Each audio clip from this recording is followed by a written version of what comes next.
안녕하세요, 유쾌한 가족 여러분. 유쾌한 전도여행 톨킨입니다. 밸런스 게임이라고 아실지 모르겠습니다. 짜장과 짬뽕 하나, 둘, 셋. 자, 그러면 짜장과 짬뽕 둘 중에 더 좋아하는 요리를 골라야 합니다. 이런 어려운 선택을 계속하다 보면 그 사람의 기호와 성향에 대해서 쉽게 파악할 수 있죠.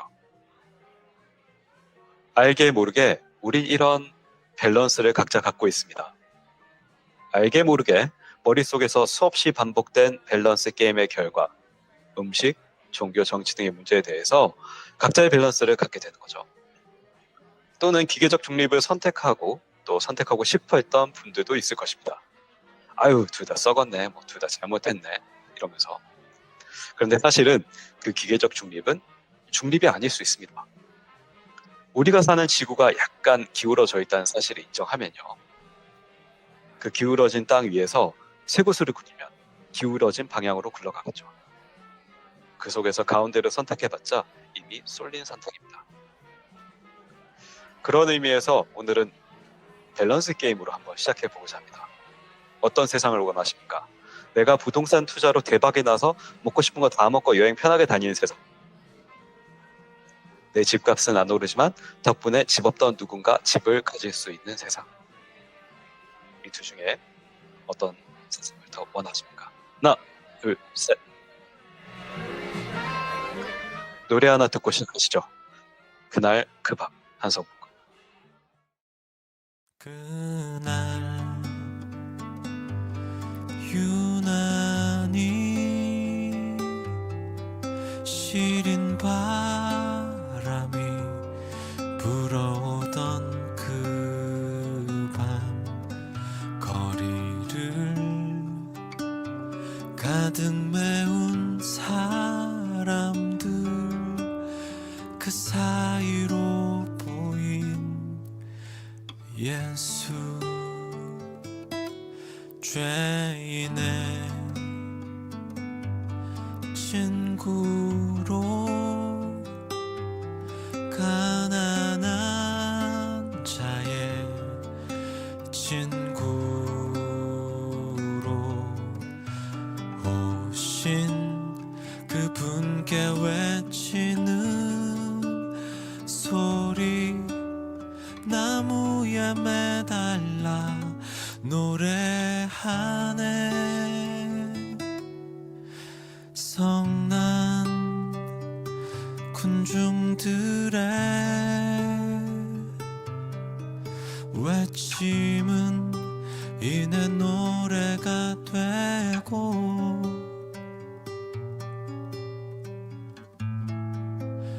그들의 노래가 내 맘을 누르고 눈물이 흐르네 보로된 자 자유케 하는 길 눈먼 자 다시 보게 하는 길 가난한 자 구원케 하는 길 그 길을 이루려 이 땅에 오셨네 내 마음보다 강한 그 노래 나무에 달게 하란 그 노래 그 노래보다 강한 그 사랑 이루려 나무에 달렸네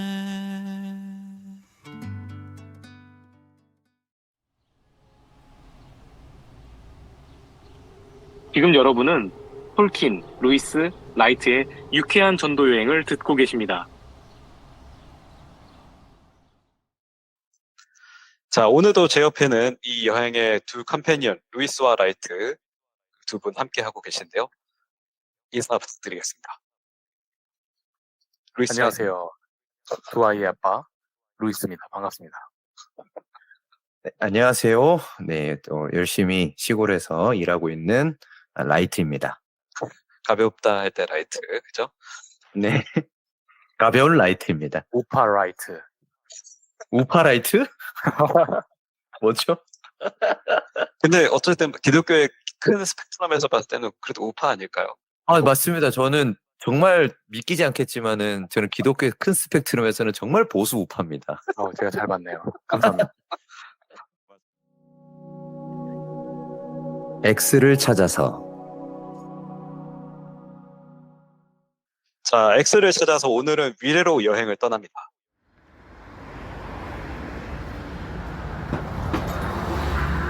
이 X를 찾아서 이게 도대체 무슨 의미인가요?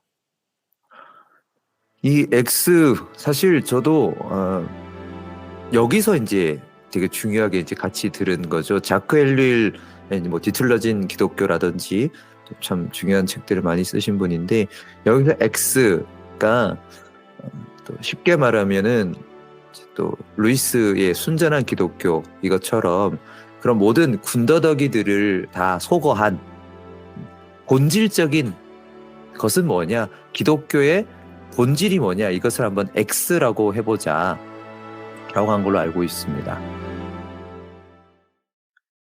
혹시 두 분 위례 가보신 적 있으십니까? 예, 송파협회 위례 말씀하시는 거죠? 네네네. 지나가봤죠. 어떤 곳인가? 저는 가본 적이 없어가지고. 새로 아파트들이 많이 올라오는 느낌이었어요. 제가 맞는지 모르겠지만. 한국 요즘 서울 근교에서 아파트가 안 올라오는 곳은 없잖아요. 그러면 그런 곳들이랑 그냥 비슷한 신도시? 그러니까 서울이 저는 점점 서울시 자체가 되게 커지고 있다고 생각하고 있거든요. 서울의 시경계까지도 저기- 다 계속 늘어나고 있어서. 라이트님 너무 들으시면서 하품하시. 저는 위례 이번에 처음 들어봤습니다. 위례 전혀 알 수 없는, 서울은 정말 저에게는 다른 나라 같아요. 왜냐면 위례라는 이름이 제가 알기로는 그 백제 옛날 그 도성 그쪽 송파 이쪽에 백제가 예전에 이제 치고 올라왔을 때 서울 지역을 먹었을 때 저는 이제 그렇게 기억을 하고 있는데 맞는지 모르겠으나 그렇게 이야기하면 예, 고급져 보이네요. 좀 뭔가. 있어 보이죠? 예. 위례는 이런 위례 선한 것이 있을까요? 위례 선한 것이 아니 이런 신도시에 뭔가 선한 것이 있을까? 어쨌든 우리가 이제 X를 찾아서 우리가 이제 여행을 떠나고 있는데 이 위례라는 곳에 또 어떤 선한 것이 있을지 약간 좀 가봐야겠다 그런 생각이 듭니다. 그런 의미에서 오늘은 위례에서 만나 뵙는 우리 원스님을 우리가 소개를 해드리려고 합니다. 원스님은 제가 개인적으로 오랫동안 알고 지내온 그런 지인분이신데요. 아동복지 쪽으로 10여 년이 넘게 아무도 보지 않는 그런 곳에서 묵묵하게 일을 해오신 분이죠. 저도 페이스북이나 이런 소셜 네트워크 상에서만 근황을 접하다가 한번 모시고 이야기를 듣고 싶다고 생각이 들어서 이렇게 모시게 되었습니다. 사실은 요거를 대본을 받고 고민을 되게 많이 했어요. 왜냐면 이제 통화할 때랑 조금 다르게 대본을 읽어보니까 다들 뭐 돌킨, 루이스, 라이트는 내가 누군지 모르겠어요. 돌킨이랑 루이스는 알겠는데.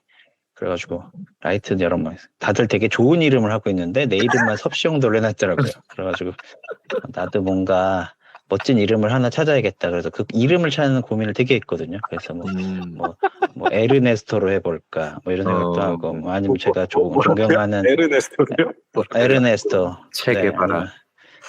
에르네스토 게바라데라 세르나, 이거 퍼스트 네임이고.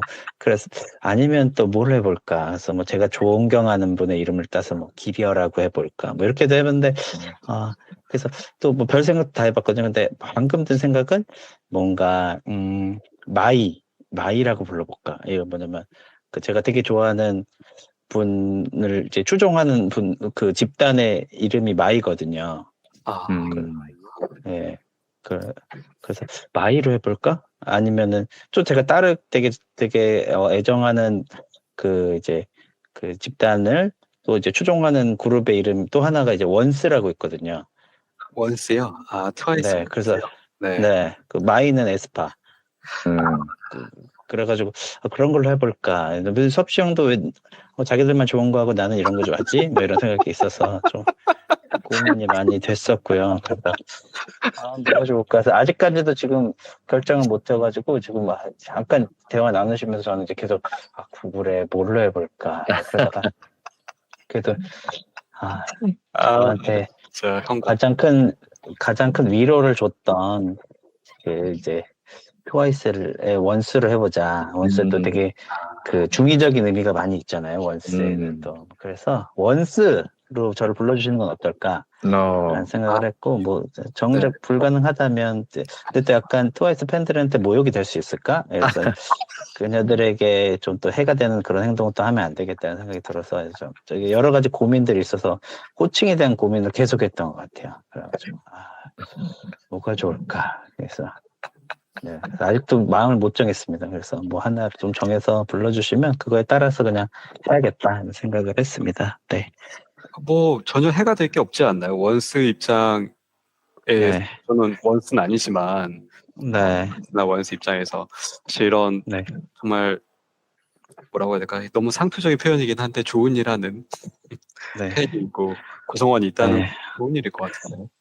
그래서 그걸 또 안 트와이스를 안 밝히면 이제 또 뭐 영화 원스도 워낙 흥행을 많이 해서 저는 또 되게 감명 깊게 봤거든요. 그 영화를 또 그러니까 저희 또 세대 영국에 있다 맞아. 영국에 있다 보니까 뭐 더블린이랑 가까이 있으니까 물론 그쵸. 아무 상관없지만 저도 아직 못 가봤어요. 더블린. 네, 아무 상관이 없죠. 뭐 그래서 원수를 해볼까 뭐 이런 생각도 해보고요. 네, 여러 고민을 많이 했습니다. 네. 사실 대본 받고 약간 처음 나눴던 이야기랑 달라서까지 들었을 때 되게 긴장했어요. 이러다가 또 마음 밖에서 안 한다 그러면 어떡하지? 막. 그러니까 이 대본에서 자기들만 좋은 이름하고 멋진 이름하고 왜 나만 섭씨형들 해놓고 뭐지? 왜 이런 생각이 많이 들었어요. 처음에 전화로 듣기에는 자기도 뭔가 닉네임을 쓴다 자기네들도 그래가지고 그렇구나 뭘 했는데 그래서 약간 좀 당황하긴 했거든요 이거 받고 근데 뭐 또 재밌게 해봐야죠 뭐. 네. 상 받으셨다 그랬죠. 그래서 제가 얼마 전에 페이스북인가 소식 보니까 네. 사무실에서 상 받으셨더라고. 유머상 같은 거 맞나요? 그거는 저희 이제 그 일하는 기관에서 네. 이렇게 뭐 이렇게 상 하나씩 주거든요. 그러니까 이게 아무 의미 없는 상을 하나씩 줘요. 왜냐면 지금 뭔가 격려 차원. 그래서 막 5,000원짜리 커피 쿠폰 같은 거 하나씩 주거든요. 근데 거기서 이제 웃기다 상을 받아가지고 제가 또 기쁜 마음에 또 업로드를 인스타에 올리긴 했는데 확실히 여기에서 증명이 되네요. 확실히 여기서 증명이 고맙습니다. 네. 네. 근데 이제 사실은 이제 늙어가지고 유머 감각이 많이 떨어졌더라고요. 그래가지고 옛날엔 좀 웃기다는 얘기도 들었는데 이제는 잘 못 들어요. 그래서 좀 씁쓸하기도 하고. 저희가 약간 그렇지 않나요? 나이가 들어가면서 이제 좀 네. 점점 더 이제 저희가 하는 것들이 이제 점점 별로 많은 사람들을 만족시키기 어려운 개그를 하게 되는 그런 자기 만족이죠. 자기 만족. 또 제가 만난 애 중에서 되게 이제 비행청소년 아이가 있는데 한 15살인데 걔는 웃어줘요. 그래가지고 울어준다고요?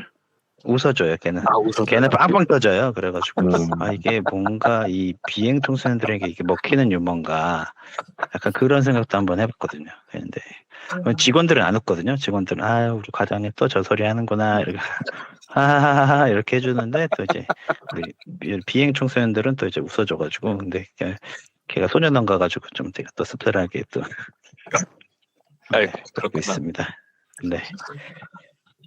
저 이야기를 뭐 살짝 나오긴 했는데 네. 사실 대본은 대본이고 그쵸. 저희 지난번에 에피소드 저희끼리 녹음을 했을 때도 사실 대본이 있긴 했지만 또 대본과 무관하게 저희끼리 이야기를 막 하고 막 이렇게 하긴 했었어요. 그래서 자연스럽게 마침 또 이야기가 나왔으니까 아동복지를 하고 계시는데 사실 정확하게 어떤 일을 하신지 몰라요. 그래서 좀 간단히 네. 소개를 부탁을 드릴 수 있을까요? 저는 이제 아동보호 전문 기관이라고 하는 곳에서 일을 하는데요. 여기는 뭐 하는 데냐면 간략하게 얘기하면 아동 학대로 경찰에 신고됐고 그러면 이제 지자체 뭐 시청, 구청, 뭐 군청 이런 데서 아동 학대 여부를 조사를 하고 아동 학대다라고 판단을 내리면 그 후에 그 과정들 가족들을 위로하고 보듬고 아이들을 치료하고 또 아동학대 행위를 하신 행위자분을 교육하고 개화란 표현일까? 어쨌든 나아질 수 있도록 상담하고 치료하고 이런 과정들을 일련의 과정들을 쭉 이끌어가는 역할을 하는 아동보호 전문기관의 이제 사례 관리자로서 이제 케이스 매니지먼트 하는 사람입니다. 그래서 재밌게 일하고 있어요. 네. 사례 관리자라고 하셨는데 그러면은 실제 피해 아동들을 이제 만나고 그다음에 보호하고 그다음 관리하고 이 모든 과정들을 다 이렇게 약간 프로젝트 매니징 하듯이 그렇게 하시는 건지 아니면은 뭐 그 가운데 특수한 어떤 영역을 떼서 일을 하시는 거 예를 들어 뭐 상담이라든지 그런 것도 여쭤볼 수 있을까요?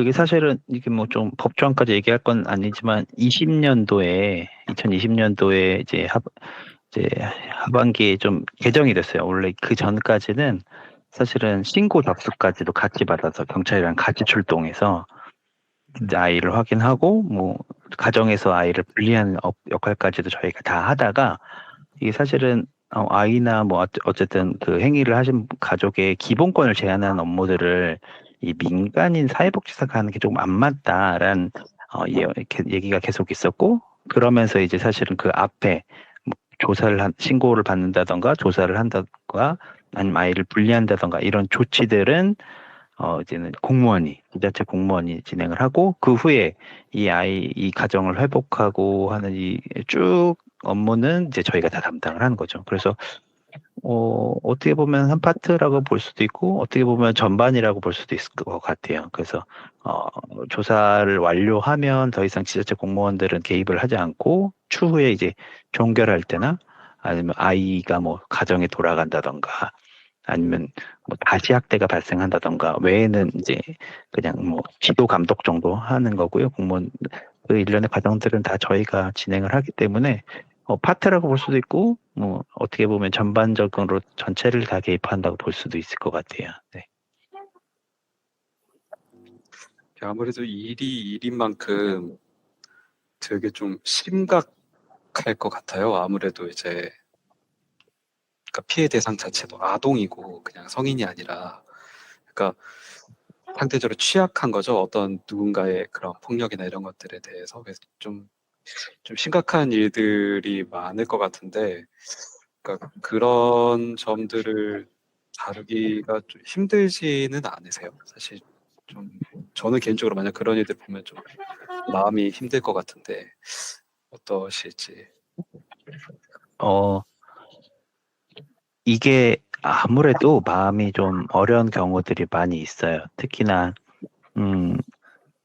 끔찍한 사건들을 대상 아이들을 만나고 또 직업의 특성상 그런 상황들을 공감해야 되고 그들을 위로해야 되는 역할이다 보니까 아무래도 좀 어렵고 힘든 점도 있는데 또 거기서 오는 또 즐거움이나 또 행복감도 있거든요. 왜냐면 정말 어려운 가정들을 정말 말도 안 되게 정말 답이 없다라고 얘기 나오는 그 가정들이 긍정적으로 변화하는 그런 모습들을 직접 옆에서 관찰하고 함께 할 수 있는 것들이 되게 축복이고 그 일들이 너무 소중하고 저에게 또 행복감을 되게 줘서 충분히 상쇄할 수 있을 정도다라고 저는 생각을 해서 이 일을 계속하고 있고 그리고 생각보다 끔찍하거나 이렇게 정말 심각한 사건은 아무래도 좀 퍼센테이지가 비율이 좀 적고요.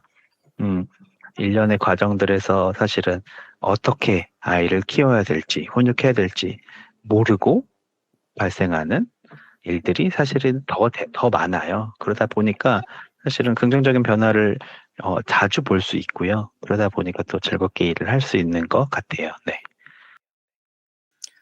막 그런 소송도 걸리고 그러잖아요. 그런 건 왜 걸리는 건가요? 걸까요? 잘 몰라서.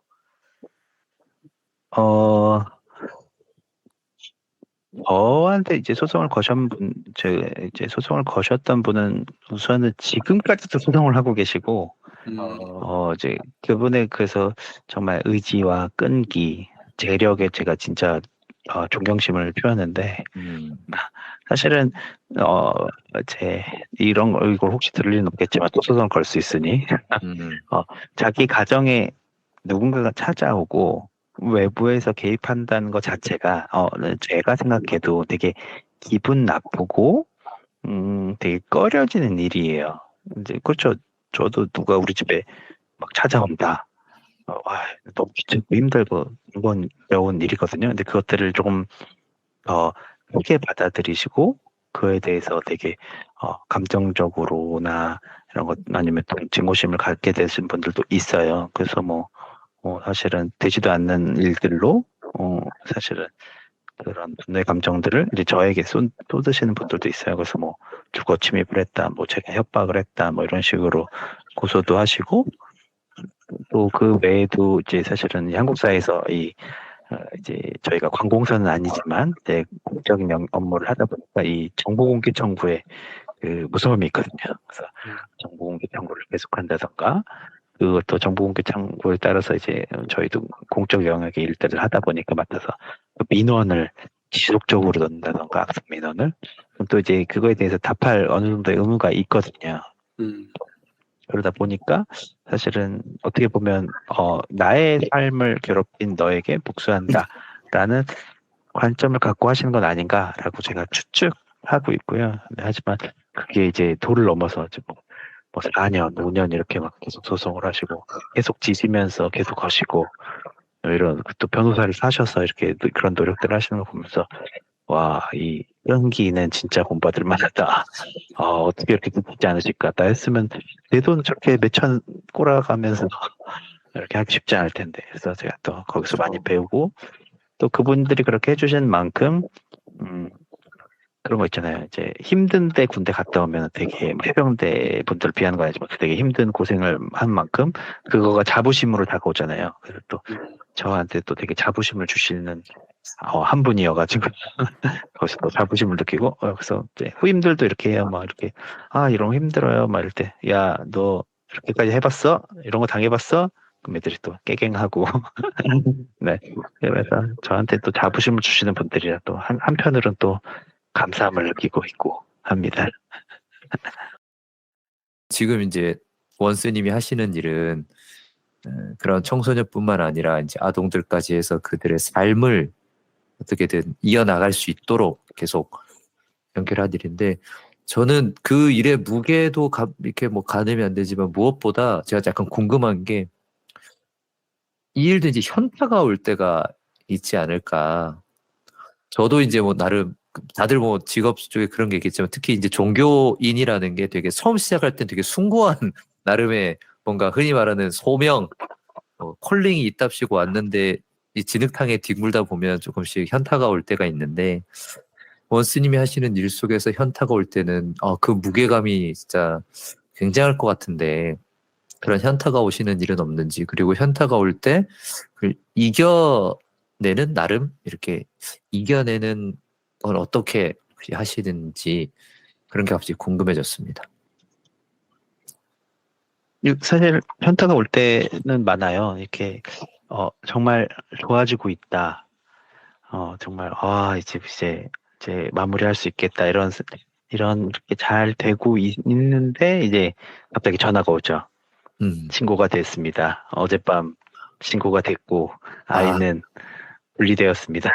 라는 연락을 받을 때가 있어요. 이제 그러면 이런 생각이 또 들 때도 있고 또 되게 이렇게 잘 좀 마음을 먹나 싶었는데 이제 다시 사고를 치는 아이들을 만날 때도 있고 그러면 현타가 오는데요.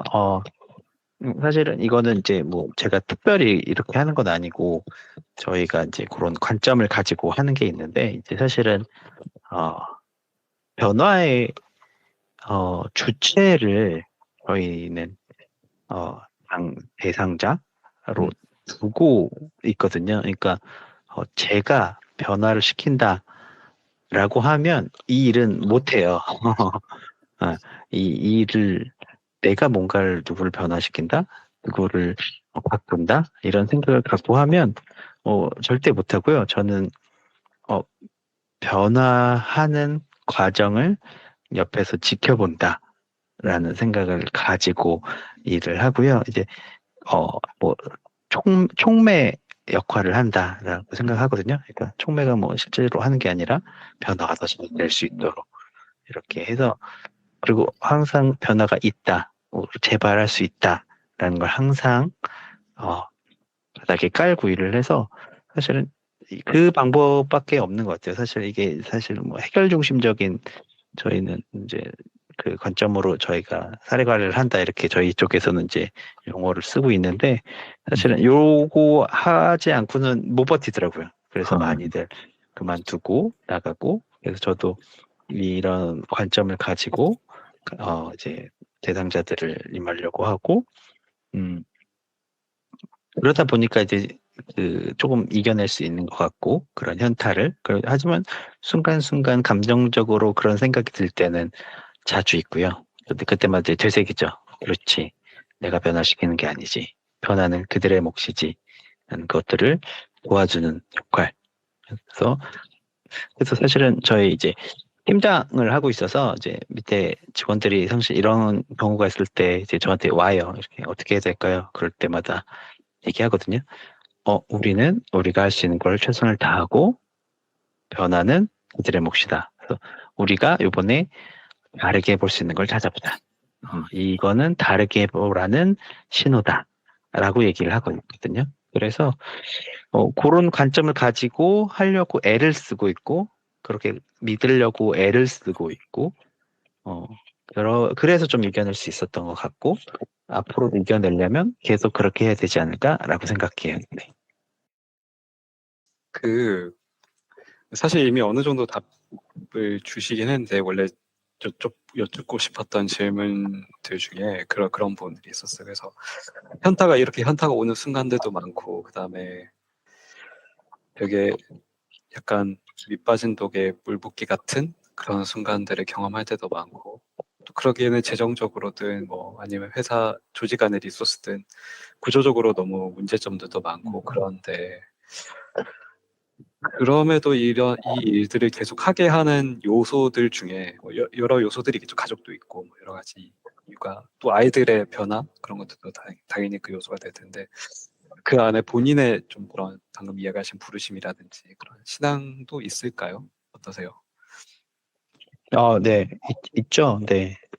그런 것들이 사실은 되게 좀 유기적으로 연결이 되는 것 같아요. 그래서 뭐 신앙만 따로 떨어뜨릴 수 없고, 여러 가지 있고, 뭐 그 중에 하나는 되게 뭐 돈을 벌어야 되니까도 저에게 큰 역할인데, 네. 그래서 다 복합적으로 저에게 이 일을 할 수 있는 원동력이 되지 않나라고 생각합니다. 그래서 저희 이제 약간 고정 질문이 있어요. 고정 질문이 뭐냐면, 이제 X는 무엇인가라는 건데, 되게 어려운 질문이네요. 이거 쉽지 않죠. 뭘까? 네.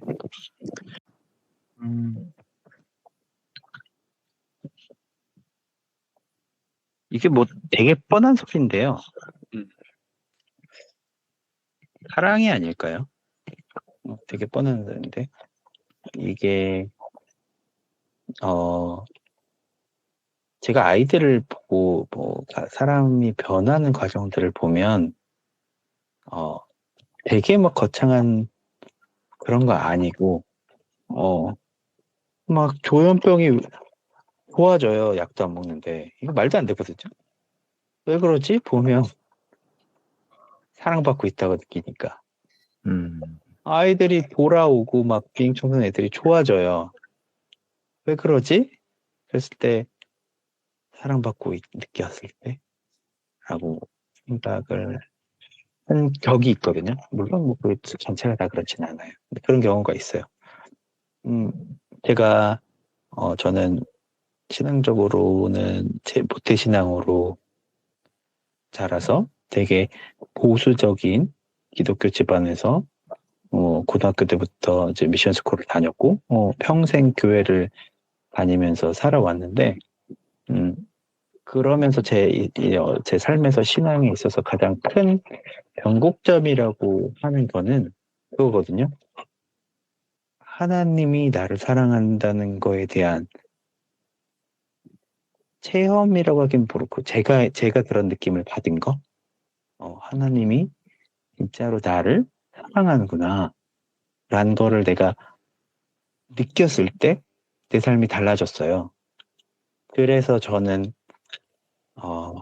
제 본질이라고 해서 되게 어렵거든요. 근데 그냥 제 경험적으로, 느낌적으로, 신학적으로는 잘 모르겠고, 당연히. 네, 그냥 사랑인 것 같고, 되게 사랑이란 게 참 사람을 어렵기도 하고 힘들기도 하고 지옥에도 빠뜨리지만 또 거기서 건지는 것도 사랑인 것 같다.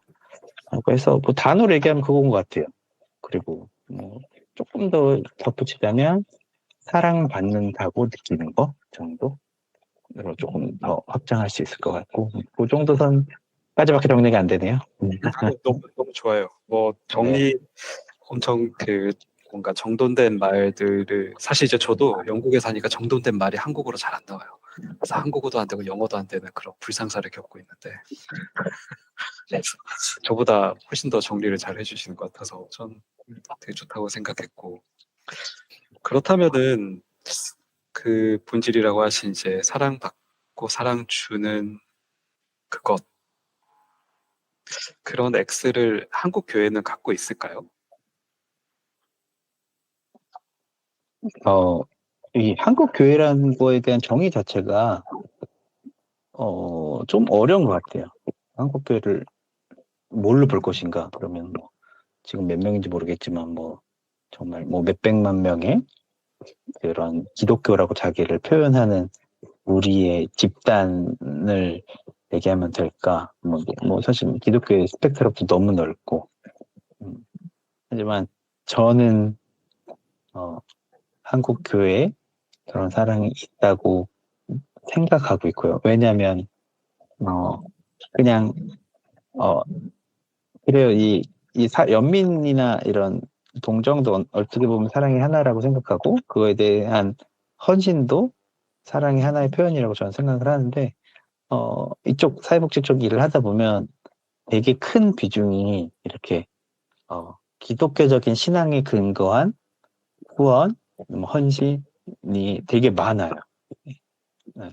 물론 직업적인 전문성을 가지고 여러 가지 프로페셔널하게 일을 해야 되지만, 많은 재단들이 기독교 정신에 이거에서 사회복지 재단이나 사회복지 법인들이 운영되고 있고, 많은 기관들이 그런 신앙의 기반으로 운영되는 것들을 실제로 보고 있고요. 물론 변질도 되고 각자의 구성원들이 각자 다 다르게 느끼지만, 그런 또 거기에 자기의 헌금, 물질적인 후원 이런 부분들을 하는데, 자기가 있어 보이려고 하는 분들도 있고, 어떤 분들은 세금을 어떻게 좀 아껴볼까 하고 후원하시는 분도 있지만, 그 안에서 정말 그 할머니가 자기 돈도 잘 없으신데 정말 폐지 팔아서 후원하시는 할머니들이 있거든요.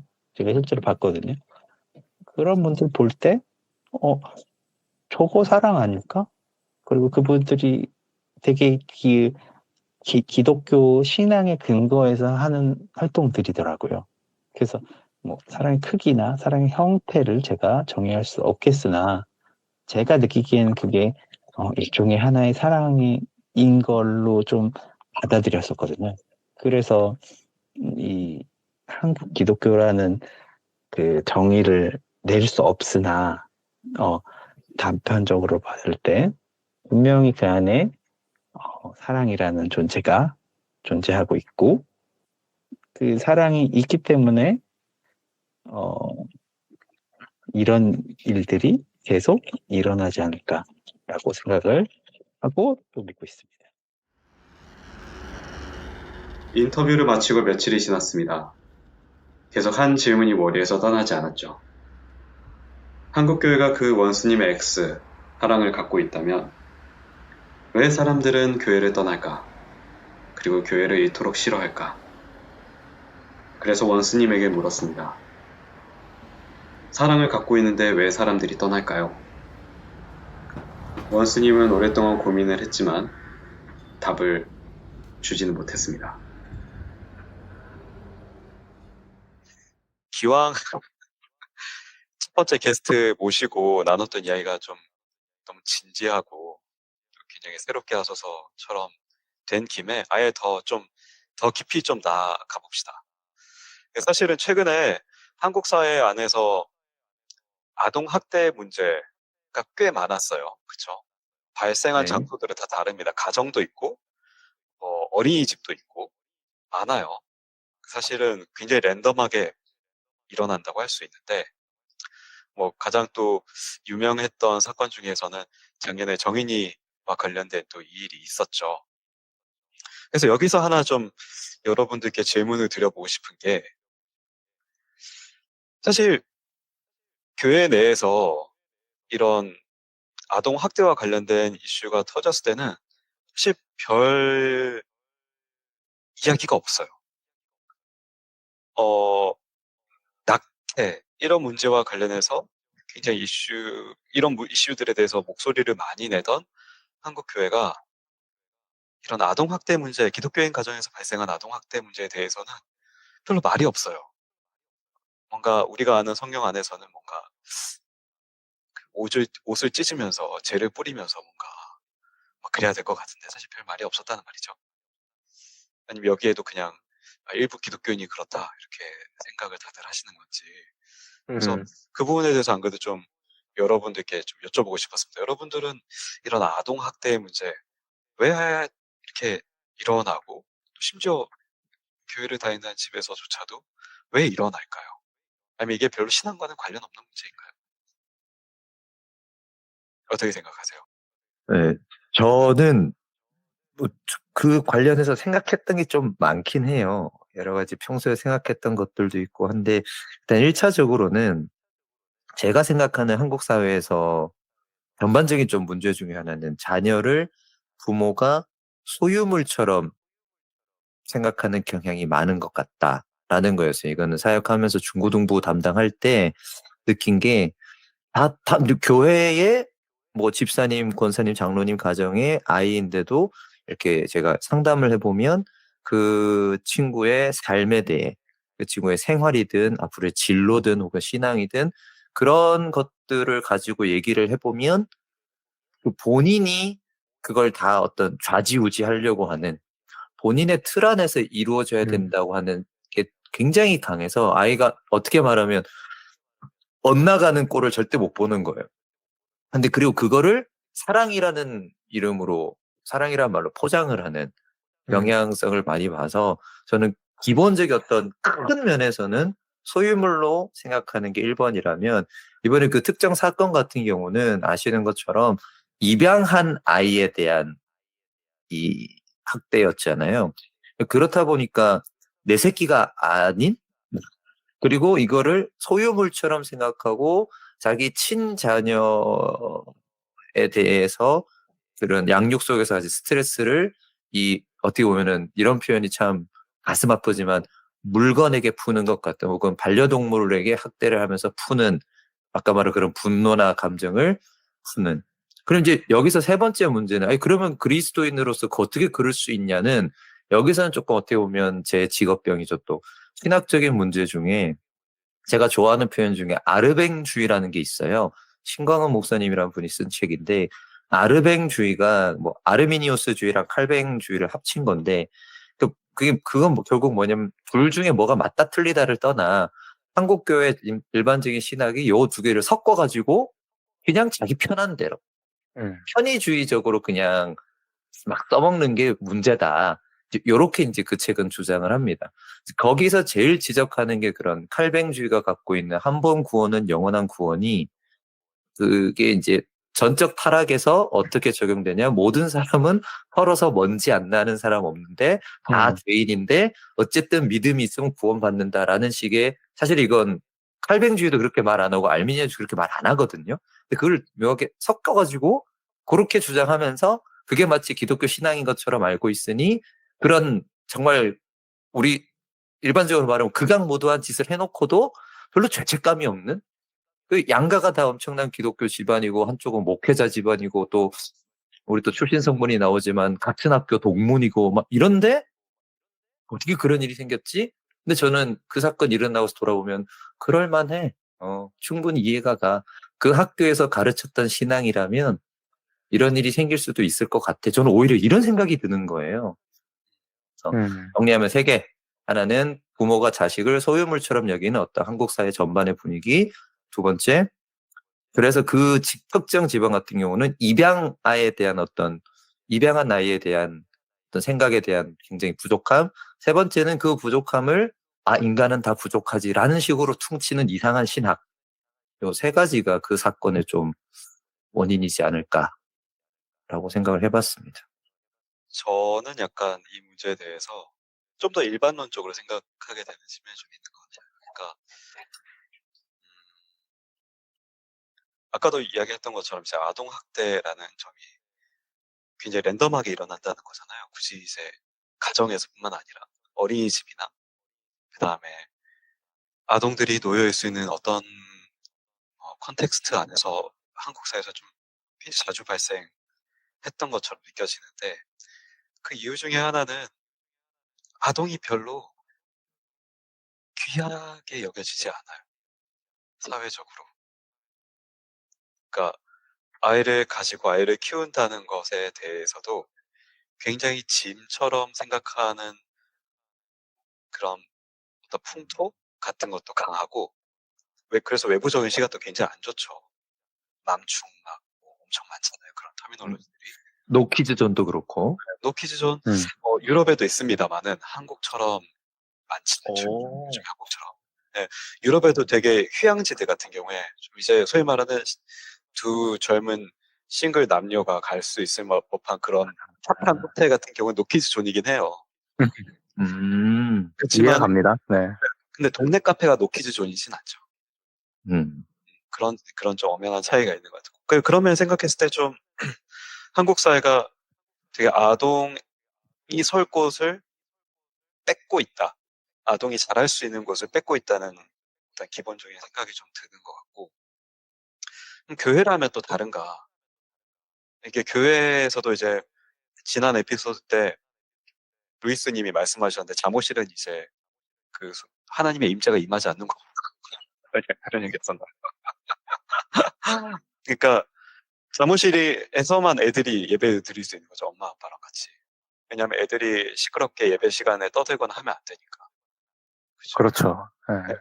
저는 제가 이제 뭐 다녔던 한국에서 다녔던 교회들을 생각해 보면 아이들이 어른들과 함께 자연스럽게 예배를 드리는 교회는 하나도 없었던 것 같아요. 하나도 없어요. 맞아요. 네. 네.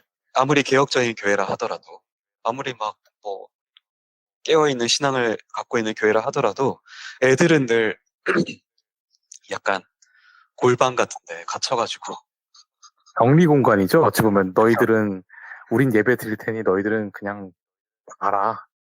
맞아. 네, 그런 그런 느낌으로. 그런 분위기니까 네. 교회 안에서도 심지어 아이들이 환영받지 못하는. 그러니까 아이들은 어떤 그 뭐라고 해야 될까 어릴 때부터 말씀과 성경을 가르치고 예배드리는 자세를 가르쳐서 성장을 시켜야 하는 어떤 미래 한국 교회 성장의 역군 같은 느낌으로 길러지는 거지. 아이들이 그 예배 안에서 뭔가 교회를 정말 너무 좋은 자기가 놀기에 좋은 공간이고 사랑받기 좋은 공간이라고 느끼기는 어려운 것 같아요. 그런 또 교회적인 특수한 분위기가 있는 것 같고. 그럼 마지막으로 그럼 극단적으로 이렇게 교회 다니는 집에서 그런 아이가 학대당하다가 그렇게 됐는데 왜 교회는 침묵하나? 그러니까 한국 교회 안에서 설정되어 있는 밸런스가 굉장히 쏠림 현상이 심하다는 거죠, 기본적으로. 그러니까 굉장히 쏠림 현상이 심하고 진짜 뭔가 생명 이런 포커스가 아니라 굉장히 어떤 좀 뭐라고 해야 될까? 정치권에서 갖다 쓰기 좋고 이익 집단에서 갖다 쓰기 좋은 형태로 설정돼 있다는 생각이 들어요. 진짜 생명이 중요하고 모든 생명이 중요하고 모든 생명에 가치 있다고 생각해서 우리가 뭐 낙태든 뭐든 반대해야 된다. 이렇게 돼야 된다면 사실은 이 문제에 대해서는 뭐 거의 진짜 아까도 이야기했던 것처럼 옷을 찢고 죄를 뿌리면서 회개해야 되는 수준인 거죠. 근데 그렇지 않잖아요. 왜냐면 우리는 선한 집단이라고 생각하니까. 근데 우리가 선한 집단이라고 생각하는 그 전제 자체가 틀릴 수 있다는 것을 잘 생각하지 못하고 외부에서 그냥 마음대로 설정해 놓은 약간 그 밸런스에 놀아난다는 생각을 지울 수가 없는 것 같아요. 그 아까 저는 이제 그 원인을 어떤 개인적인 배경, 개인적인 신앙 뭐 이런 데서 좀 찾았다라면 지금 말씀 주신 한국 교회는 왜 이런 아동들을 어떻게 보는가에 대한 얘기 조금 제 생각도 좀 덧붙이자면 비슷한 맥락인데 소위 말하는 이제 그 정치권에서도 보면 표심이라는 게 존재하잖아요. 그래서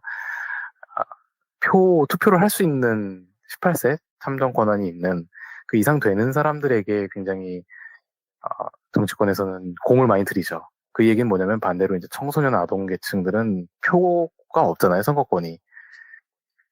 그거랑 되게 비슷한 맥락일 것 같아요. 교회도 교회 재정을 책임지는 소위 말하는 헌금을 할 수 있는 성인들 그리고 어른들, 그렇죠? 소위 말하는 나이 많은 어른들 중심으로 갈 수밖에 없는 건 그분들이 교회의 어떤 재정, 행정, 의사결정을 다 가져가고 있고 교회 학교 아이들은 사실은 뭐 그닥 이렇게 그들이 뭔가 의사 발언을 할 기회조차 없고 교회 안에서도 당연히 이제 그러다 보니 톨키님이 지적한 부분과 비슷한 맥락인 것 같아요. 교회 안에서조차 다음 세대, 물론 이제 다음 세대란 표현을 굉장히 사랑하죠, 한국 교회는. 맞아요. 근데 글쎄요, 저는 모르겠어요. 왜 그럼 다음 세대 그렇게 사랑하면은 다음 세대를 담임 목사님들이 사실 맡으셔야지. 왜 담임 목사님은 다 장년만 중심하시고 소위 말하는 파트타임 교육자들이 다 유아부, 특히 이제 더 어린 영유아부 같은 경우는 나이 어린 여자 전도사 혹은 사모 이런 분들이 다 맡으시거든요. 저는 거기서부터 되게 굉장한 어떤 정치 논리가 개입된 거 아닌가.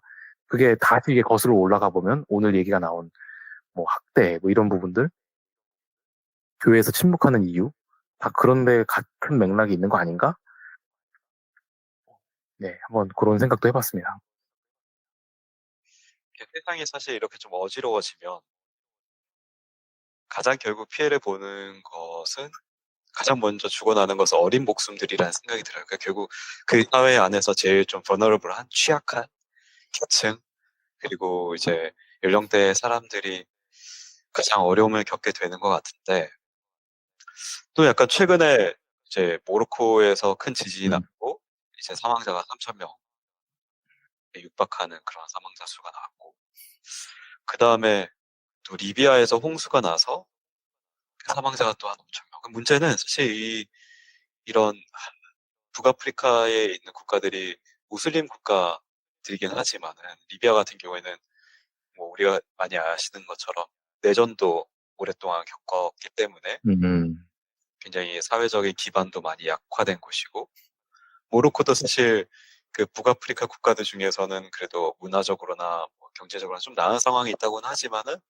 여전히 그런 약간 저개발 국가, 개발도상국 중에 있는 거거든요. 그죠? 이런 일들이 왜 일어날까요? 그러니까 애초에 우리가 이제 우리의 신앙을 가지고 이야기하지만 하나님이 계시면은 사실은 이 가난하고 어려운 사람들이 뭔가 더 챙겼어야 되는 것이 아닌가. 근데 반대로 사실은 잘 사는 국가들에서 똑같은 홍수 문제가 나면은 몇천 명씩 이렇게 죽는 일이 잘 없죠. 사실 최근에 한국도 물론 이제 저개발 국가가 되어 가는 것인지 이제 또 홍수 피해가 났을 때 좀 많은 사람들이 좀 안타깝게 생명을 잃으시긴 했지만은 그래도 홍수가 나서 5,000명이 죽은 리비아보다는 훨씬 적은 수잖아요. 그렇죠?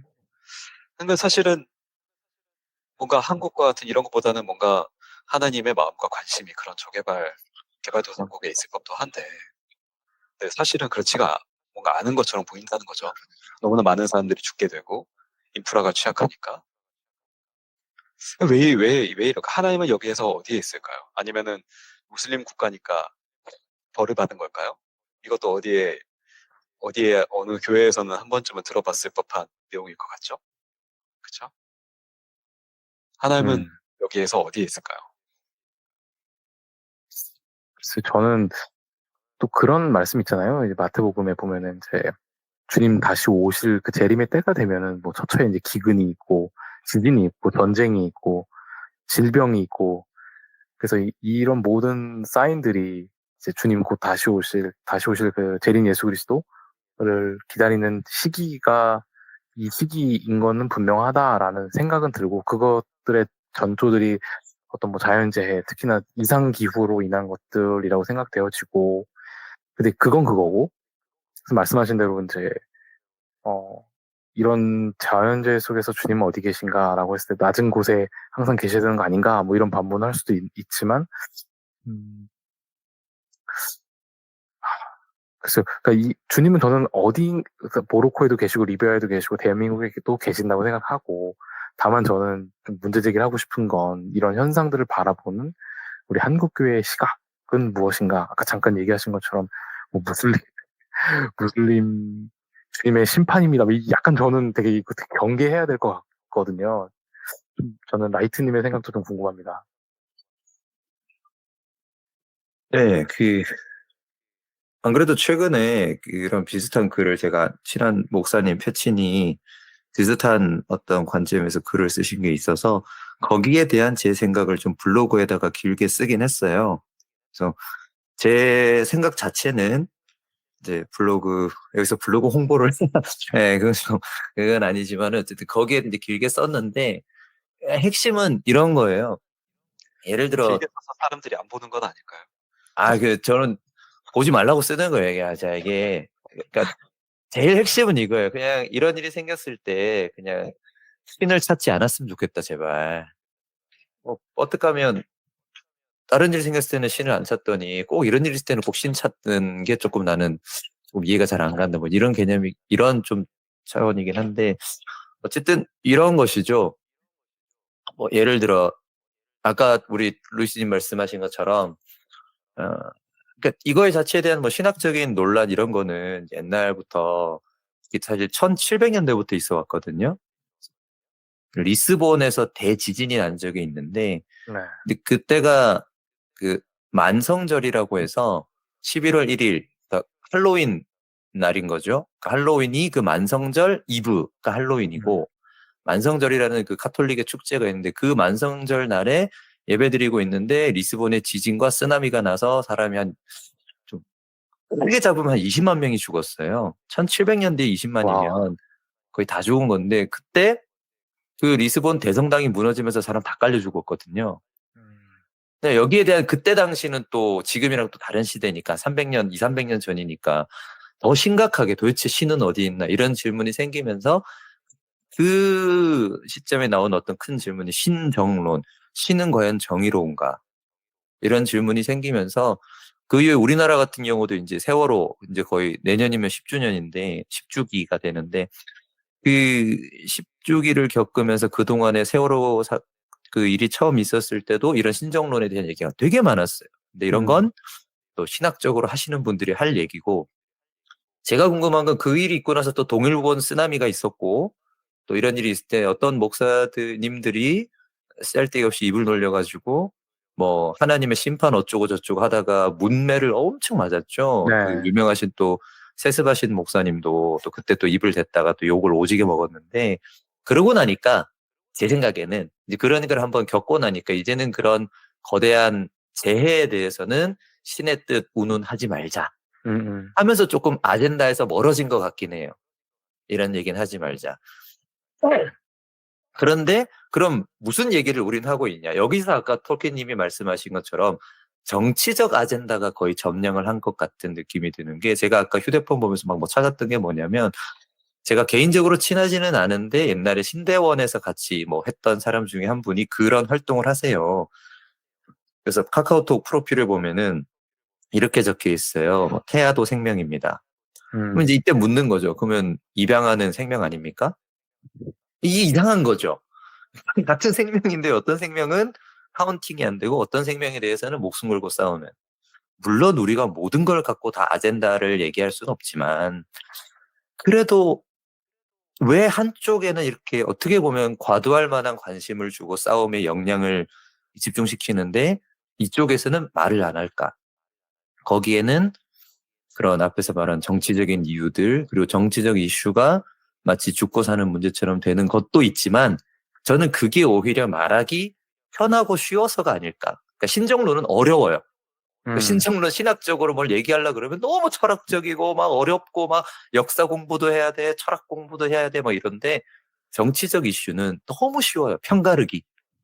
이건 우리 편, 반대하면 남의 편. 그럼 마귀사탄 만들기 너무 좋아. 나랑 반대하면 너는 마귀 새끼. 어느 편도 똑같은 것 같아요. 그게 뭐 프로 라이프든 뭐 어쩌고든 간에 뭐 하니건 상대편을 마귀사탄 만들기 너무 좋으니까. 예를 들어 이번에 모로코 리비아 일 같은 경우도 자기 의견과 다르면 마귀사탄 만들기 너무 좋거든요. 그러니까 이런 문제를 정치적으로 풀어가면 너무 쉽지만 이제 자연재해는 한번 욕을 먹었다 보니 이제 그거보다 좀 안전한 문제들을 가지고 그게 흔히 말하는 창조과학, 동성애 그리고 또 뭐 종교다원주의 그리고 이제 지금 우리 대한민국 정부가 밀고 있는 공산주의 또 메카시즘 이런 게 이제 편가르기가 너무 쉬우니까 이게 한국 교회의 아젠다를 조금 점령하고 있지 않나 이런 생각이 듭니다. 너무 좋은데 길어요. 그렇죠. 이게 길어진다니까 이 얘기가. 그러니까 정치적으로 만들면 너무 좋은 거예요. 정치적으로 만들면 네 편 내 편 그놈들은 빨갱이다 이래버리면 제일 쉽잖아요. 아니요. 농담이에요. 사실 그 라이트가 우리 중에서 책을 가장 많이 보는 사람이기 때문에 그렇죠? 그렇죠. 네. 근데 뭐 아까도 사실 제가 한마디 말하고 싶었던 게 있는데 참고 있었던 게 있었는데 뭐냐면 우리 교회는 잠옷실이 없어요. 우리는 잠옷실이 없고 다 같이 예배하거든요. 그 교회가 근데- 작아 그런 거 아닐까요? 정답이에요. 나 딱 이 얘기하고 싶었어요. 우리 인테리어 교회는 비용? 작아서 가능해요. 그거 뭐냐면 네. 작기 때문에 굳이 잠옷실을 할 필요가 없어요. 애기 뭐 한두 명 있는데 그거 갖고 뭘. 근데 그래서 모두가 함께한 예배가 가능하기도 하면서 둘째로는 그래서 아무도 몰라요. 어느 곳에선 이렇게 하는 교회가 있다라는 것도 아무도 몰라. 그러니까 이게 저는 결국 이제 뭐 만약에 뭉뚱그려서 얘기하자면 이 사이즈의 문제도 있지 않나. 그러니까 아무래도 우리가 사이즈가 큰 건 잘 보이다 보니 특히 우리도 얘기하던 한국 교회의 문제라고 할 때 그 한국 교회는 좀 사이즈가 큰 어떤 사람들이나 단체의 이야기를 하게 될 때가 많고 사이즈가 작은 혹은 보이지 않는 곳에 있는 사람들의 이야기 혹은 지금 특히 톨킨님처럼 외국에 산다든지 이런 사람들의 이야기는 조금 우리가 잘 듣지 못하는 저처럼 또 시골에서 개척교회 하는 사람은 뭐 하고 살고 어떻게 하는지를 잘 못 듣게 되는 좀 이런 것도 있지 않을까. 모든 것들 종합해서 이제 들어봤을 때 우리 교회 좋다. 우리 교회 좋은 교회 이거 하신 우리 거예요. 교회 좋은 교회. 네, 오늘 라이트 목사님 모시고 우리 교회 좋은 교회 홍보 방송 함께 들어보셨습니다. 아 이게 또 이렇게 되네. 찬양 반주기 한 대 놔드려야겠어요. 성령의 성령 불꽃 뭐 성령불이 아니라 자동으로 나오는 그런 맙소사. 그렇죠. 네, 그런 거 너무 좋고. 물론 당연히 농담이죠. 당연히 그런 거 아니라는 거 잘 알고. 아이고야. 결과적으로 이제 한마디로 요약하자면은 일관성인 것 같아요. 그죠? 일관성. 영어로는 consistency. 그러니까 어떤 문제들에 대해서 어떤 문제에 대해서는 막 한국 교회가 이렇습니다. 막 한국 교회가 반대합니다. 막 이렇게 해가지고 나가서 막 태극기 흔들면서 이제 그렇게 하는 거고. 어떤 문제에 대해서는 그건 뭐 그 교회 문제인 그 교회 문제, 그 기독교의 문제인 거고. 그러니까 도무지 consistency라는 걸 찾아보려 볼 수가 없는. 그런 이야기는 그래서 점점 더 사람들 귀에 무시가 그런 식으로 표출되는 것들이 무시가 되는 거죠. 저는 저 집단은 결과적으로 별로 일관적인 메시지가 없고, 그죠? 믿을 만한 구석이 없다. 교회가 왜 한국 교회가 점점 사람들이 빠져나가고 있냐? 그 이유 중에는 저는 이것도 좀 있지 않나. 그냥 컨시스턴시가 부족한, 일관성이 없고, 굉장히 그러니까 교회 내부에서 발생한 뭔가 아젠다가 아니라 교회 외부에서 사실은 발생한 아젠다가 들어와서 점령하고 있는, 쉽게 말하면 이제 계엄군이죠.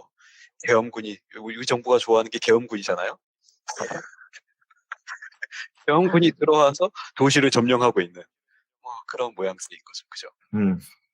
정말 공감하는 부분이고, 다음에 이제 톨킨님 얘기 들으면서, 그러면 어떻게 해야 될까 이 생각이 많이 들어요. 그러니까 그 일관성의 문제를 어떻게 극복해 나갈 수 있을까? 아예 없을 수는 없을 것 같지만서도, 왜냐면 이거는 어떤 집단의 문제라기보다 우리 모든 개인이 갖고 있는, 왜냐면 나 스스로조차도 일관성 지키는 게 어려운 문제다, 사실은. 그럼 이거를 어떻게 우리가 그 안에서 계속 좀 가이드 해주고 또 세워주고 이거를 좀 만들어갈 수 있을까? 사실 어떻게 하면 좋을까요? 저도 답을 몰라서. 예, 답은 저희 교회 오시면 될 것 같아요.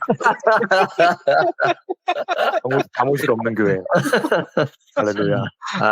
이게 진짜 이런 문제를 생각하면, 해결법을 생각하면 진짜 저 기준에서는 탑다운은 도저히 안 될 것 같고, 바텀업인 것 같아요. 진짜 되게 좀 무책임한 말일 수 있지만은 진짜 각자 도생.